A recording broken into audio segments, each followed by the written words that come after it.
আলহামদুলিল্লাহ ওয়াসসালাতু ওয়াসসালামু আলা রাসূলিল্লাহ সাল্লাল্লাহু আলাইহি ওয়াসাল্লাম।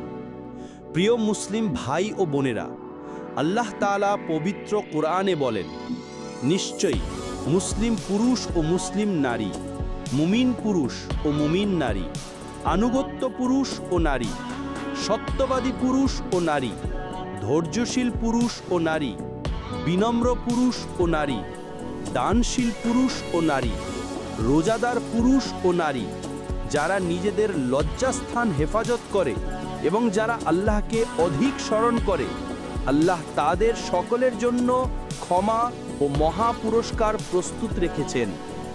সুবহানাল্লাহ! আল্লাহ কত সুন্দর কথা বলেছেন। আমার সকল মুসলিম ভাই ও বোনেদের দ্বীনের পথে চলার তৌফিক দান করুন। আমিন।